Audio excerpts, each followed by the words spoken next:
الحمد لله رب العالمين والصلاة والسلام على سيد المرسلين والسلام على أهل بيته الطاهرين والسلام على أصحابه أجمعين والسلام على أولياء أمته المتقين أما بعد فأعوذ بالله من الشيطان الرجيم بسم الله الرحمن الرحيم قال الله تعالى في القرآن المجيد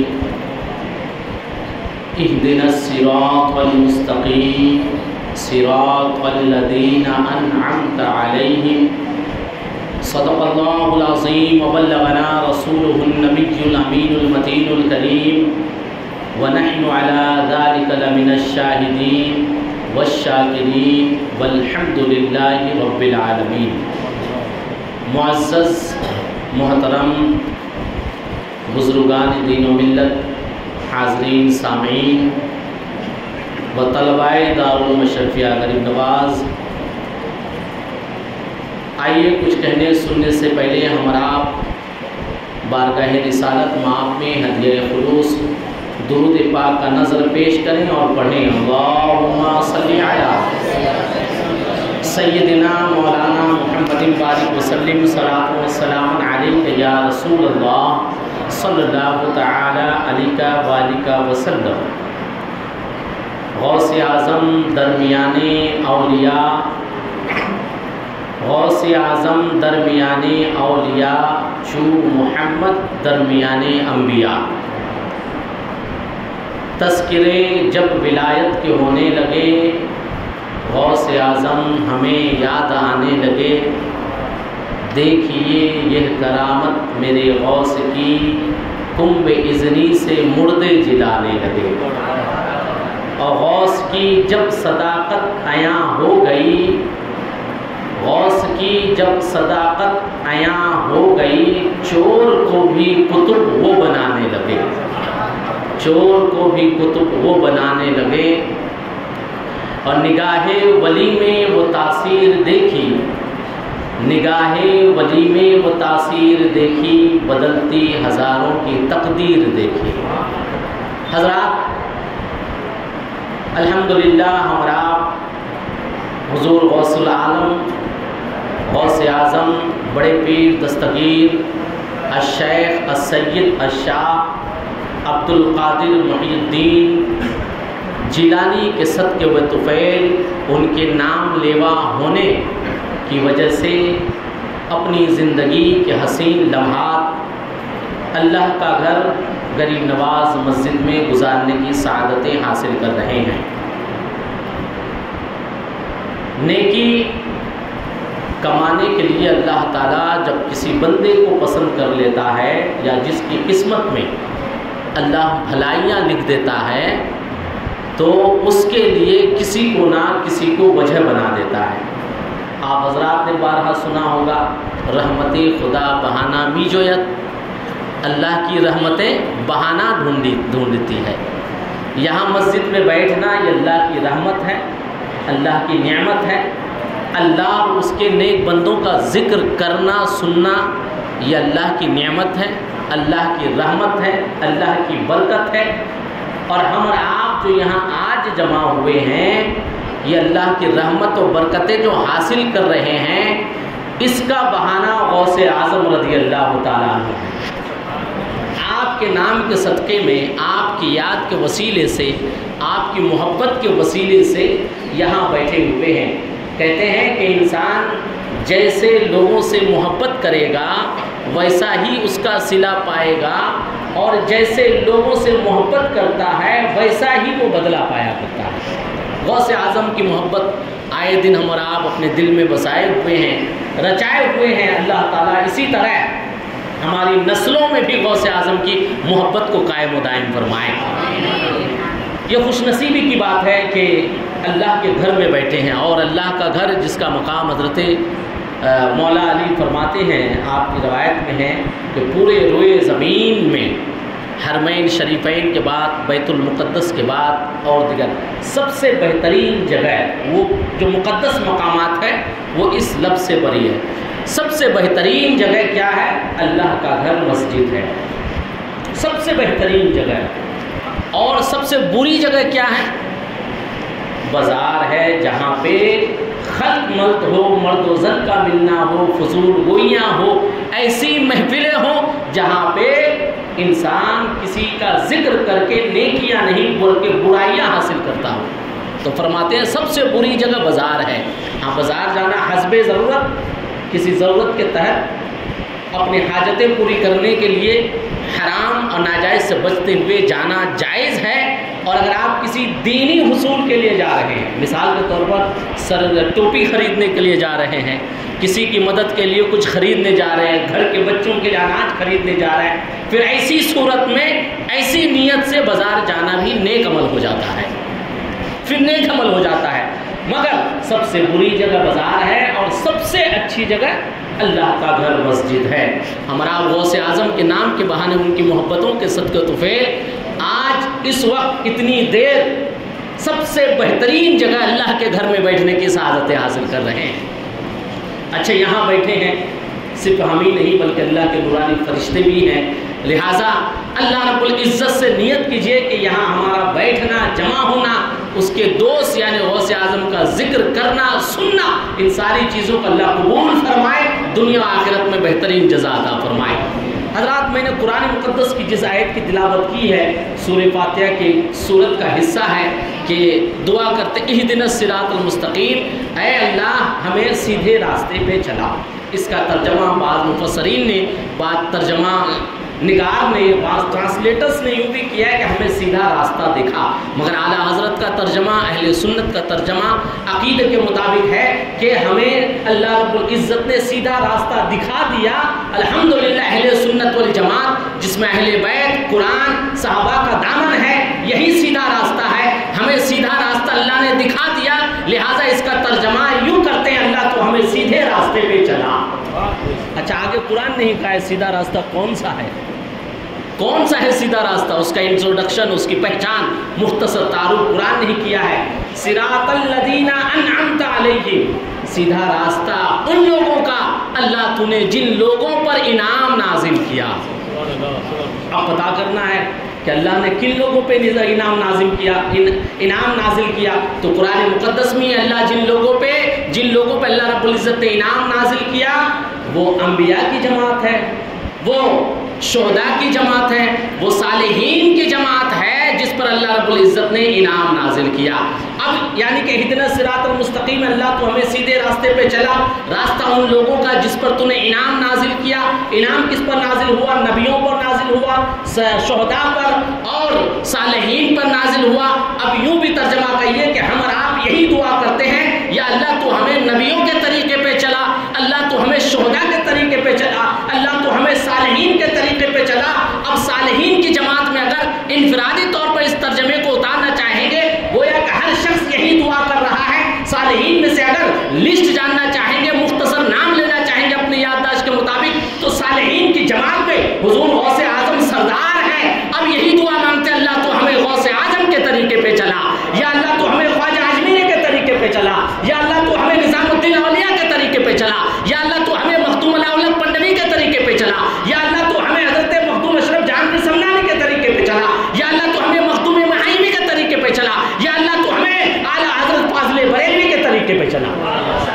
یہ قرآن مقدس کے آیتوں کا جو ٹرانسلیشن ہے، اس کی جو تفسیر ہے، یہ صرف ایک آیت نہیں، بعض آیتوں کا مطلب و مفہوم ایک دوسرے سے جڑا ہوتا ہے، لہٰذا اس آیت کو جڑتے ہوئے دیکھیں گے تو ہر انسان اپنی نماز میں جب یہ آیت پڑھتا ہے، یہی دعا کرتا ہے۔ الحمدللہ ہم لوگ دو دعا نماز میں کیا کرتے ہیں، اسے علی الاعلان بھی کیا کرتے ہیں اور اپنی زبان میں اس کا ذکر کر کے بھی کیا کرتے ہیں۔ جو نماز میں کرتے ہیں وہی ہم آپ اپنے بیانات اور اظہارات میں بھی کیا کرتے ہیں، یہی تو ہے نا حقیقت۔ اچھا، اللہ نے اپنے بندوں کی ہدایت کے لیے اس روئے زمین پر ہر ادوار میں اپنے نیک بندوں میں سے انبیاء میں سے کم و بیش 1,24,000 انبیاء کو اللہ نے بھیجا اور اپنے اپنے نبیوں کو اپنا اپنا الگ الگ کمال دے کے بھیجا.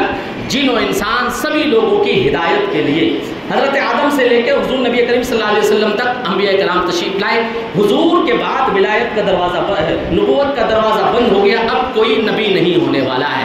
اب اللہ کے بندوں کی اصلاح اور اللہ کے بندوں کے درمیان تبلیغ کا کام کون کرے؟ تو حضور فرماتے ہیں کہ میری امت میں اللہ رب العزت ہر صدی میں ایک اپنا نیک بندہ چن لے گا جو تجدید کا کام کرے گا، میرے دین کا کام کرے گا، اور اللہ تعالیٰ اپنے ایسے بندوں کو ہر صدی میں ایک نہ ایک میری امت میں بھیجتا رہے گا. اچھا، اسی طرح پھر جو نبوت کا کام ہے، دین و تبلیغ کا، لوگوں کی اصلاح کا، ہر صدی میں ایک بندہ آئے گا. اسی طرح نبی کریم صلی اللہ علیہ وسلم نے ارشاد فرمایا میری امت کے علماء اولیاء نبوت کے تالاب کے پانی کے جیسے ہیں. نبوت کا تالاب یعنی اگر پانی برسا ہے بادل سے تو پانی جمع ہوتا ہے تالاب میں، تو حضور فرماتے ہیں کہ نبوت کو اگر بادل کے طور پر دیکھیں گے اور اس بادل سے جو پانی آیا ہے تالاب میں جمع ہوا ہے، یعنی کہ اس حدیث کے مفہوم میں اس کی تفسیر میں علماء فرماتے ہیں نبی کریم صلی اللہ علیہ وسلم اپنی امت کے اولیاء کو، علماء کو نبوت کا پانی یعنی کہ نبوت کا جز اور حصہ قرار دے رہے ہیں. اللہ سمجھ. اسی طرح نبی کریم صلی اللہ علیہ وسلم نے ارشاد فرمایا کہ اللہ رب العزت میری امت میں اپنے نیک بندوں میں سے 40 ابدال کو پیدا فرمائے گا جو اپنی قطبیت اور ابدالیت کو میری امت کی اصلاح فرماتے رہیں گے. اب یہی دور چلا حضور کے وصال کے بعد، اسی نبوت کے تبلیغ کو، اصلاح کے مقصد کو صحابہ آگے بڑھاتے رہے، پھر تابعین بڑھاتے رہے، تابعین بڑھاتے رہے، محدثین گزرے، مجتہدین گزرے. مجتہدین محدثین میں اگر دیکھیں گے تو حضور غوث اعظم رضی اللہ تعالیٰ عنہ کی ذات گرامی ہے. حضور غوث اعظم رضی اللہ تعالیٰ عنہ وہ شخصیت ہے جس کی پیش گوئی آپ سے پہلے بڑے بڑے ولیوں نے فرمائی ہے.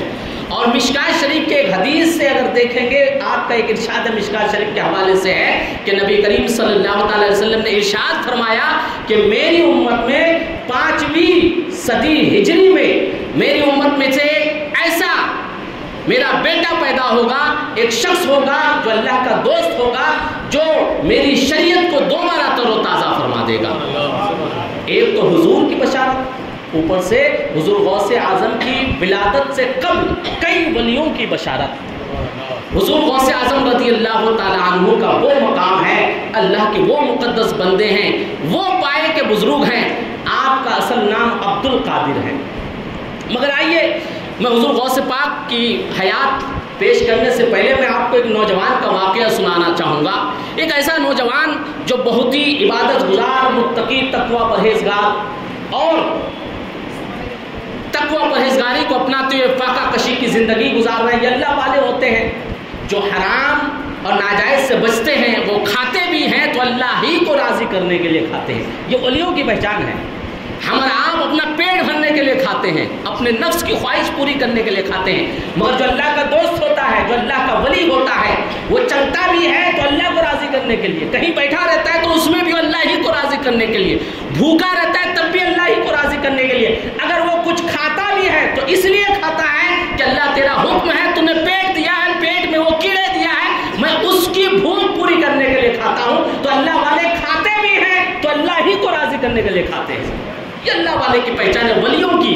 جو ولی جو جماعت ہے اللہ کے، جو اللہ کے دوست ہیں. تو ایک نوجوان ایسا ہے، حکمری فاقہ کشی کی ضرب لگا رہے ہیں، تقوی پرہیزگاری میں ہیں، مگر کبھی کبھار انسان کے اوپر بھوک اور فاقہ کشی اتنا غالب ہو جاتا ہے کہ نفس کے مطابق کبھی کبھار وہ کچھ نہ کچھ ضرورتیں پوری کر لیتا ہے. ایک نوجوان ہے کہ بھوک کی حالت میں سمندر کے کنارے سے جا رہے ہیں اور خواہش ہوئی کہ کچھ کھا لو، تو کھانے کے لیے کچھ انتظام نہیں، اور تیرتا ہوا ایک سیب نظر آیا، سیب اٹھا کے کھا لیا جیسے بھوک کی آگ بجھی.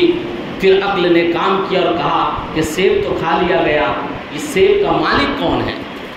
اگر اس سیب کا مالک قیامت کے دن میرا دامن پکڑ لے، مجھ سے جواب مانگے کہ تو اس کا مالک نہیں تھا اور تم نے یہ سیب کھا لیا، تو میں قیامت کے دن اللہ تعالیٰ کو کیا جواب دوں گا؟ فکر مند ہوئے. اور یہی حقیقت ہے. عبادات کی دو قسمیں ہیں. اس نوجوان نے جو سیب کھایا ان کے خیال میں آیا کہ یہ سیب کا مالک کوئی اور ہوگا. اسی ڈر نے اور کوئی جب اس سیب کا مالک ہوگا تو قیامت کے دن سوال کرے گا, گریبان پکڑے گا, آج کے الفاظ میں کہیں تو ان کے دل میں یہ خیال آیا کہ قیامت کے دن وہ مجھ سے میری نیکیاں لے لے گا. جو اللہ والے ہوتے ہیں وہ آخرت کی فکر کرتے ہیں. اور قیامت کا جو دن ہوگا, حقوق العباد اور حقوق اللہ. عبادت کی دو قسمیں ہیں. حقوق اللہ یعنی اللہ کا حق جو اس کے بندوں پر ہے, نماز, روزہ, حج, زکوٰۃ, ان کے احکامات پر عمل کرنا, یہ اللہ کا حق ہے ہم پر کہ ہم ان کے احکامات کے اوپر عمل کریں. دوسری چیز ہے حقوق العباد یعنی کہ بندوں کا حق. بندوں کا حق, اگر آپ ازدواجی زندگی میں منسلک ہے تو بیوی کا حق ہے, اگر کوئی خاتون ہے تو اس کے اوپر شوہر کا حق ہے, اگر بچے ہیں تو بچوں کا حق ہے, والدین کا حق ہے, پڑوسی کا حق ہے, کسی کے لین دین کا حق ہے. تو حقوق العباد کا مسئلہ یہ ہے کہ اگر کسی نے دنیا میں کسی بندے کے حق تلفی کی تو اللہ اسے معاف کرنے والا نہیں ہے. جس کی حق تلفی کی گئی وہی معاف کرے گا. اور حدیث میں ہے کہ چاہے گا وہ تو معاف کرے گا, نہیں تو قیامت کے دن اس کا وہ بدلہ طلب کرے گا اور اللہ تعالیٰ حکم دے گا کہ تم نے دنیا میں اس کی حق تلفی کی ہے, اس کا حق ادا کرو. یہاں تک کہ کہا جاتا ہے کہ جس کی حق تلفی ہوئی ہے وہ نیکیوں کا مطالبہ کرے گا تو نیکیاں دینا پڑے گا, اور اگر نیکیاں نہیں رہے گی اس کے پاس تو اس کے گناہ اس کے سر پر ڈال دیے جائیں گے. بخاری شریف کے حدیث میں اس باب میں بڑی تفصیل آئی ہے. کہا جاتا ہے کہ حقوق العباد کی کتنی اہمیت ہے اسلام میں. آج مسلمان ایک دوسرے کے حق تلفی کرتے ہیں, ایک دوسرے کو حقوق کھا لیتے ہیں. بھائی بھائی کا حق مار رہا ہے, بھائی بہن کا حق مار رہا ہے, رشتہ داروں کا حق مارا جا رہا ہے. کہاں کا مال کہاں ملا, بس آئے جائے جیب میں اپنے پیٹ میں جائے, لوٹم لاٹھی کا دور مچا ہوا ہے. مگر اسلام کی تعلیمات پر نظر ڈالیے. حدیث میں ہے, مثال آیا ہے کہ اگر دنیا میں کسی سنگ والی بکری نے بنا سنگ والی بکری کو ضرب ماری ہے, چوٹ پہنچائی ہے, اور قیامت کے دن دونوں میزان عمل میں ہوں گے, دونوں بکریاں, تو بنا سنگ والی بکری جو دنیا میں مار کھائی ہے سنگ والی سے, دونوں کے مطالبات اور بحث ہوں گی. تو وہ بنا سنگ والی بکری اگر کہے گی اللہ مجھے اس سے بدلہ لینا ہے, تو اللہ رب العزت اس بکری کو سنگ عطا فرمائے گا اور کہے گا کہ تو بدلہ لے, مگر اس کی معافی اللہ تعالیٰ نہیں کرے گا.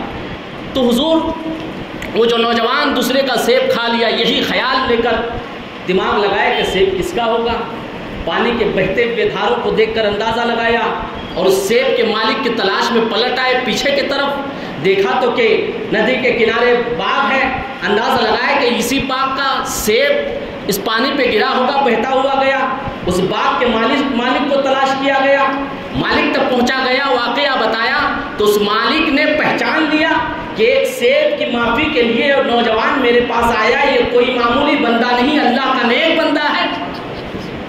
ایک ولی کہتے ہیں, فارسی میں کہاوت ہے ولی لا ولی شناخت, ولی کو ولی پہچانتا ہے. تو انہوں نے معافی کی شرط رکھی, کہا کہ میں اس شرط پہ معاف کروں گا سیب کا حق جب تم میرے پاس 12 سال خدمت کے لیے رہو. 12 سال گزار دیا اس نوجوان نے. آخرت کا کتنا خوف, حقوق العباد کی ادائیگی کا کتنا خوف. انہوں نے 12 سال گزار دیا, کہا کہ شرط پوری کر دیا, مجھے معاف کر دیں اور آخرت میں اس کے بدلے سے دستبردار ہو جائیے. آپ مجھے وعدہ کیجئے کہ آپ آخرت میں اس کے حق کا مطالبہ نہیں کریں گے. انہوں نے کہا کہ نہیں, ایک شرط اور ہے. کیا؟ تو کہا کہ میری بیٹی ہے, تمہیں اس سے نکاح کرنا پڑے گا. اور اس کی خصوصیات کو نقص کے طور پر انہوں نے بیان کیا کہ میری بیٹی ہے جن کی اتنی سال, روایت میں آتا ہے کہ تقریباً 38 سال یا 48 سال عمر ہے, کہ وہ اندھی ہے, وہ گونگی ہے, وہ لولی ہے. اللہ الصمد, اس نوجوان کے دل میں اللہ کا خوف دیکھیے. حقوق العباد یعنی کہ اللہ کے بندوں کے حق کی ادائیگی کا خوف دیکھیے کس طرح ہے. 12 سال گزار دیے, دوسری شرط پر بھی راضی ہو جاتے کہ ٹھیک ہے میں نکاح کر لیتا ہوں آپ کی شہزادی سے, مگر آپ مجھے اس سیب کے تعلق سے معافی دے دیں گے دنیا میں. اللہ الصمد, بات ہو گئی, راضی ہو گئے. نکاح کے لیے وہ باغ کا مالک راضی ہو گیا اور پھر نکاح ہو گیا. پھر اس کے بعد بعد نکاح میاں بیوی ایک دوسرے سے جب ملنے کے لیے گئے تو یہ نوجوان واپس آ گئے الٹے قدم. کہنے لگا کہ آپ نے کہا تھا کہ آپ کی بیٹی اندھی ہے, گونگی ہے, لولی ہے, مگر وہ تو صحیح سلامت اور بہت خوبصورت, حسین و جمیل ہے. مجھے لگتا ہے کہ میں کسی غلط کی جگہ, غلط کے پاس یا کسی اور کے پاس چلا گیا. تو اس باغ کے مالک نے اس سے کہا کہ نہیں بیٹا, تم صحیح جگہ گئے ہو, تمہاری زوجہ ہی ہے وہ.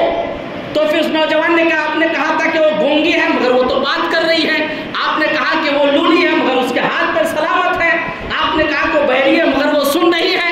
تو انہوں نے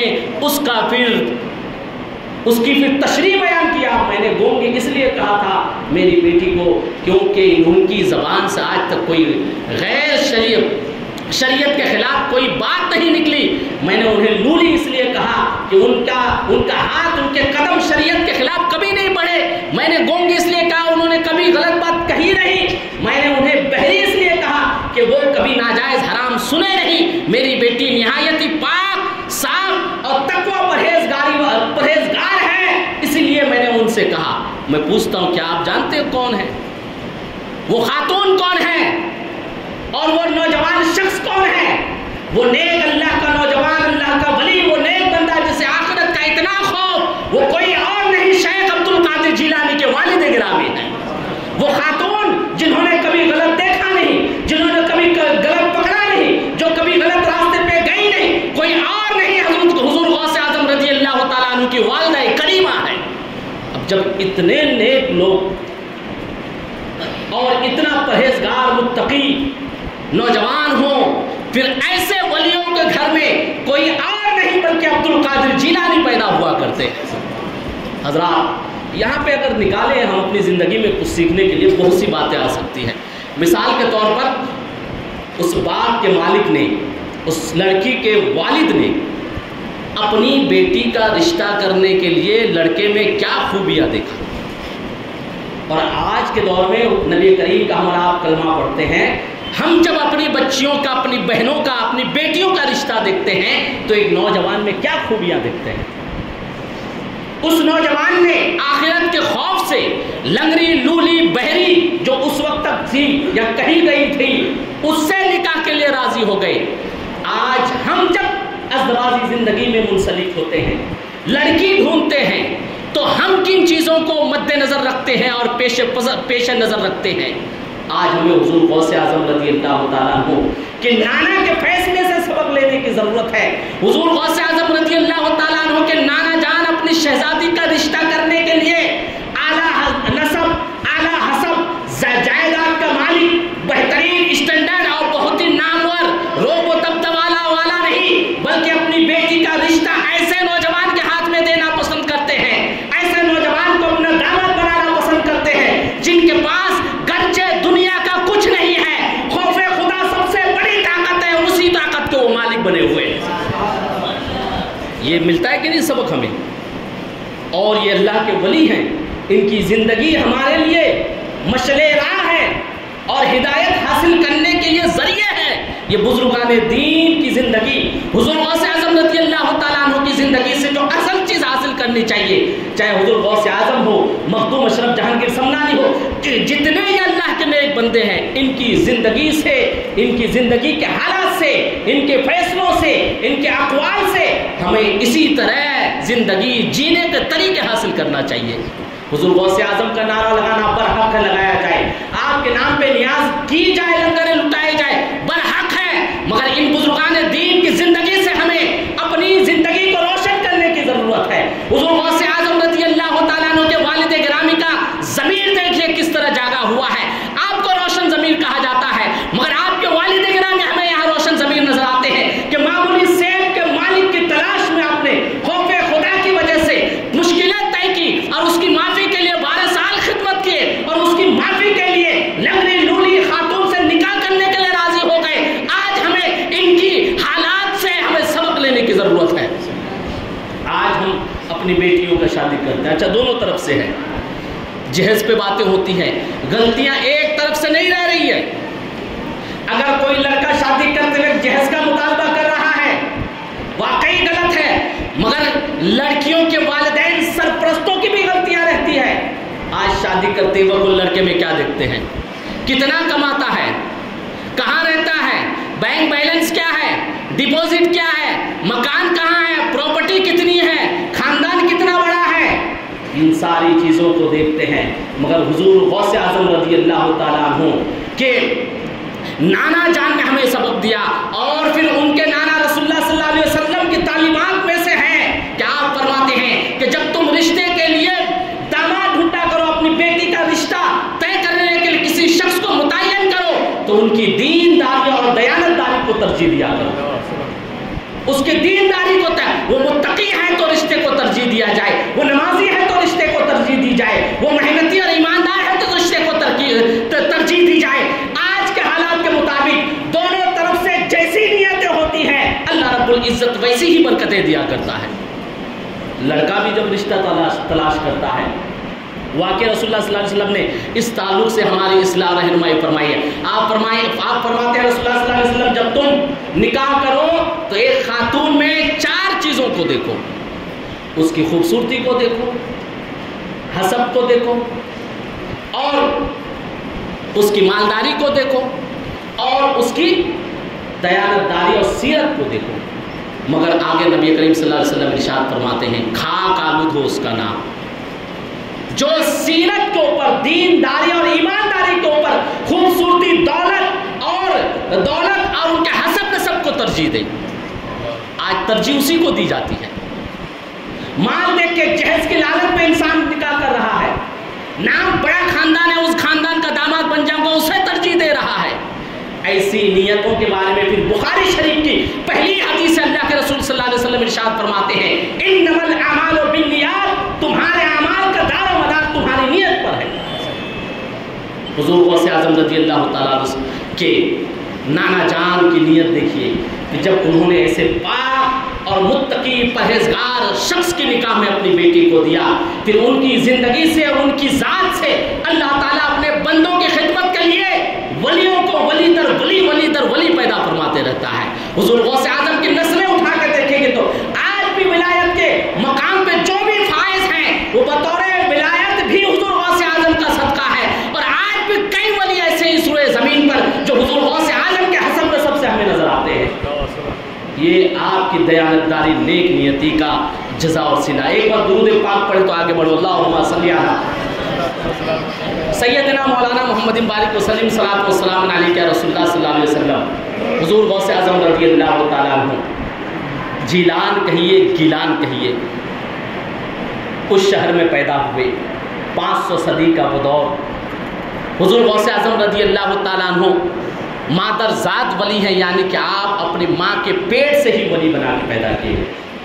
ولیوں کے کئی اقسام ہیں، بہت سے اللہ کے ایسے بندے ہیں جو ان کی پیدائشی حالات الگ ہیں، جوانی اور چیزوں میں گزری ہیں، اور زندگی کے بعض حصے میں وہ ولایت کے مرتبے میں پہنچے اپنے اعمال کے وجہ سے، یا اللہ جسے جو چاہے عطا کر دے۔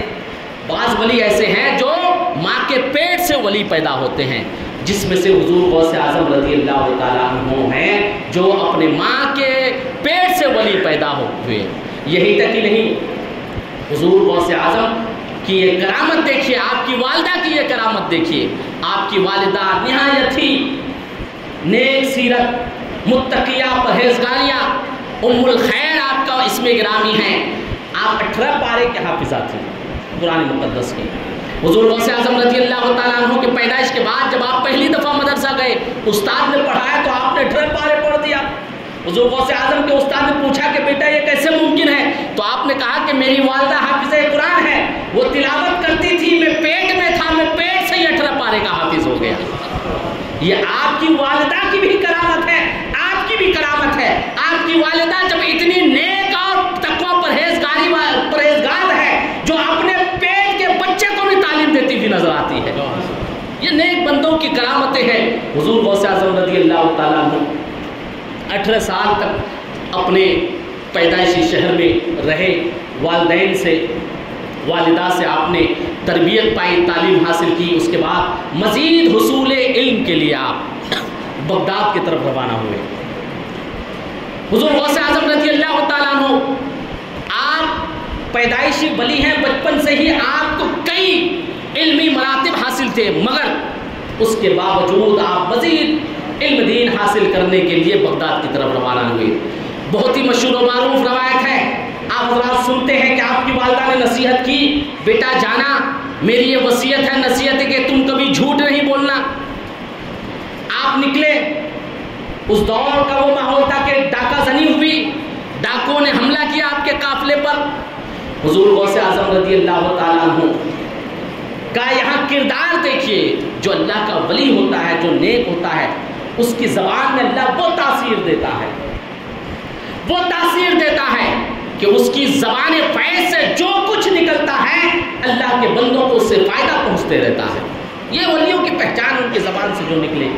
حضور غوث اعظم رضی اللہ تعالیٰ عنہ کی والدہ نصیحت کی، جھوٹ نہیں بولنا۔ ڈاکوؤں نے ڈاکہ زنی کیا، سب کے مال لوٹ لیے گئے، تفصیل سے آپ حضرات سنتے ہیں۔ حضور غوث اعظم کے پاس آیا ڈاکو، آپ نے سارا مال بتا دیا۔ ڈاکوؤں نے پوچھا کہ تم نے کیوں نہیں چھپایا اپنا مال؟ حالانکہ فطرت انسان ہے، انسان اپنا مال چھپاتا ہے، بچاتا ہے، مگر آپ نے کہا کہ میری والدہ نے مجھ سے وعدہ لیا ہے کہ تم جھوٹ نہیں بولو گے۔ اسلام میں جھوٹ کی ممانعت ہے۔ میں حضور غوث اعظم کی ذات سے ایسے واقعے سے کچھ روشنی ڈالنا چاہوں گا۔ قرآن مقدس میں کئی آیتیں موجود ہیں جھوٹ کے خلاف۔ اسلام میں جھوٹ کی سخت تردید ہے، منع کیا گیا ہے۔ اور چنانچہ قرآن مقدس میں اللہ رب العزت نے ارشاد فرمایا، لعنت اللہ علی الکاذبین، جو جھوٹ بولتا ہے اس پر اللہ کی لعنت ہوا کرتی ہے۔ یہ قرآن کا حکم ہے۔ اسی طرح اللہ کے رسول صلی اللہ علیہ وسلم کی ایک حدیث آپ حضرات کو سنا میں، اللہ کے رسول ارشاد فرماتے ہیں کہ جو شخص جھوٹ بولتا ہے، جو شخص جھوٹ بولتا ہے اس کے منہ سے ایسی بدبو آتی ہے جس سے فرشتے دور ہوتے ہیں۔ اللہ کے نورانی فرشتے اس انسان سے دور بھاگا کرتے ہیں، ایسی بدبو رہتی ہے، اس بدبو کا احساس انسان کو نہیں ہوگا، اللہ کے نورانی فرشتے کو ہوا کرتا ہے۔ تو جھوٹ اسلام میں نہایت ہی غلط عمل ہے، اس کے باوجود اور اس کے ساتھ میں حضور غوث اعظم رضی اللہ تعالیٰ والدہ نے آپ کو نصیحت کی، اور والدہ کی نصیحت اسی طرح آئیے والدہ کے اوپر آتے ہیں۔ والدین کا ادب و احترام، ان کے حکم کو بجا لانا، ماں باپ کی بات ماننا، یہ قرآن کا حکم ہے، اللہ کا حکم ہے۔ حضور غوث اعظم رضی اللہ تعالیٰ نے کہا کہ میری والدہ نے مجھے وعدہ لیا ہے۔ اب دیکھیے اللہ کے ولیوں سے جب اللہ تعالیٰ دوسروں کو ہدایت دینا چاہتا ہے، اتنا کہنا تھا کہ ڈاکوں کے سرغنے پوچھا دماغ لگائے کہ تم سے تمہاری والدہ نے کہا ہے، تم اپنی ماں کی بات نہیں کاٹ رہے ہو، اپنی ماں کی بات ماننے پہ ہو، اور ہم ہے کہ اللہ کے کتنے احکامات کو نظر انداز کیے ہوئے ہیں۔ اس ڈاکوں کا سر گناہ ہی نہیں، حضور غوث اعظم کے اس عمل سے پورے ڈاکو داخل اسلام ہو گئے۔ جو اللہ کے ولی ہیں یہ اپنی زبان سے، اپنے اعمال سے، اپنے عادات سے، اپنے کردار سے، اپنی زندگی کے ایک ایک لمحے سے اللہ کے بندوں کی اصلاح کیا کرتے ہیں اور اللہ کے بندوں کو راہ ہدایت دکھایا کرتے ہیں، اس لیے کہ اللہ ہی نے کہا ہے کہ راہ ہدایت انہی لوگوں کا ہے جو میرے صالحین کی جماعت میں سے۔ قرآن مقدس کا ترجمہ کہا میں نے آپ کے سامنے کہ اللہ رب العزت سے ہم آپ دعا مانگتے ہیں، اللہ اس راستے پہ چلا جس پہ تیرا انعام ہوا۔ انعام کس پر ہوا؟ صالحین پر ہوا ہے۔ صالحین میں سے کون ہے؟ حضور غوث اعظم رضی اللہ تعالیٰ عنہ ہے۔ قرآن نے کہا کہ صالحین صحیح طریقہ ہے، صالحین کے طریقے پہ چلا کرو۔ صالحین سے لوگ ہدایت پاتے ہیں، صالحین سے لوگوں کی اصلاح ہوتی ہے، صالحین سے پورے لوگ اچھے بنتے ہیں، صالحین سے لوگوں کی آخرت بدلتی ہے، صالحین سے اللہ کے نیک بندے اللہ سے قریب ہوا کرتے ہیں۔ اس کی مثال حضور غوث اعظم کی ذات گرامی ہے کہ آپ سچ بولتے ہیں تو لوگ راہ ہدایت پاتے ہوئے نظر آتے ہیں۔ ڈاکوں نے راہ ہدایت پایا، اللہ نے انہیں حضور غوث اعظم کے ذریعے سے راہ ہدایت نصیب کیا۔ وقت نہیں اجازت دے رہا ہے، انشاءاللہ پھر کسی موقع سے مزید موقع ملے گا تو انشاءاللہ کچھ کہنے کی کوشش کروں گا۔ میں بہت مشکور و ممنون ہوں بزم فیضان انوار اشرف کے جناب یوسف بھائی کے، الحمدللہ آپ کو ایسا دیکھ کے مجھے بھی بچپنا یاد آ رہا ہے کہ ہم بھی ایسی طالب علم ہوا کرتے ہیں کھڑے۔ اللہ رب العزت ہم سبھی لوگوں کو حضور غوث پاک کا صدقہ نصیب کرے۔ وما علینا الا البلاغ۔ السلام علیکم ورحمۃ اللہ وبرکاتہ۔ صلاۃ و سلام کے لیے